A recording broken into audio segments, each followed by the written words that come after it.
Irving Fisher was an American economics, statistician, inventor, and a progressive social campaigner.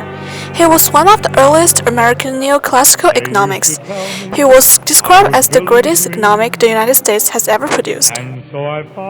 Fisher was born in February 27, 1867, Syracuse, New York, and died at his age of 80 in April 29, 1947, New York City, New York. He grew up in a religious family with his father, mother, and a brother. His father was a teacher and a congregational minister who raised his son to believe he must be a useful member of society. Fisher went to Yale University and received a Bachelor of Arts degree in 1888. After that, he continued to study his PhD in economics in Yale.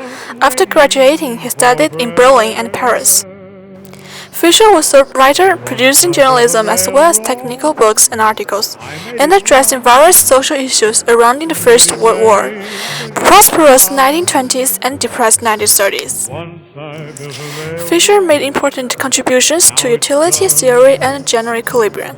He was also a pioneer in the rigorous study of intertemporal choice in markets, leading him to develop a theory of capital and interest rates. His research on the quantity theory of money started the school of microeconomics thought known as monetarism. Fisher was perhaps the first celebrity economic, but his reputation during his lifetime was seriously harmed by his public statements. Just before the Wall Street crash in 1929, claiming that the stock market has reached a permanently high plateau. The real reason, as I understand it, for this drop is that people have been speculating on small margins. It was not that the stock market was very much too high, but that people were so enthusiastic about making the money that they properly expected to make in the investment of stocks, tried to do business on a shoestring. They went into debt.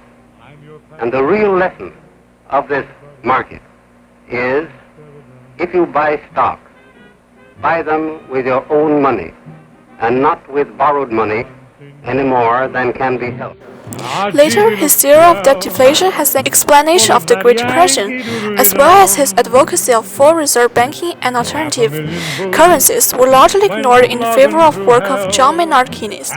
Fisher's reputation has since recovered in neoclassical economics, particularly after his work was rediscovered in the late 1950s, and more widely due to the increased interest in debt deflation in the late 2000s recession.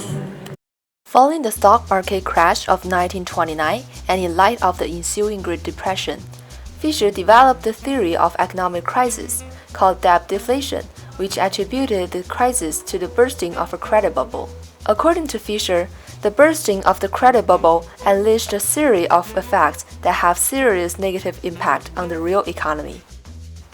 The first step of debt deflation is called debt liquidation and distress selling, which means people pay off their debts in the banks and the markets have a hard time in selling goods and services.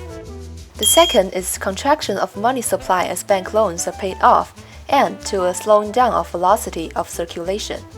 Since debts are liquidated, the money which originally in the circular flow are now in the banks. The amount of money in the market decreases. Less money supply, less spending, thus to a slowing down of velocity of circulation. This contraction of deposits and of their velocity participated by distressing selling causes a fall in level of asset prices.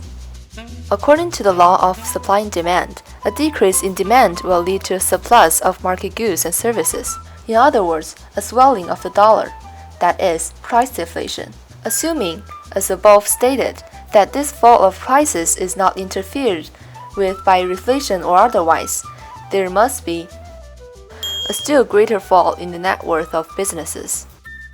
In other words, the differences between the assets and liabilities of companies become smaller and smaller, which participate bankruptcies, and a fall in profits within a capitalistic, that is, a private profit society, leads the concerns which are running at a loss to make reduction in output, in trade, and in employment of labor. Since people are making less purchases, the companies no longer have to produce large amount of goods and services. In order to minimize their losses in this negative situation, they start reducing trades and laying off laborers.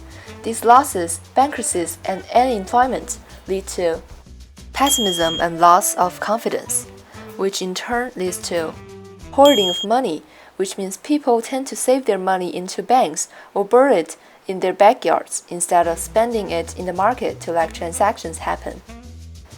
The last step of debt deflation is hoarding and slowing down still more the velocity of circulation. As time goes by, less and less transactions are made in the market.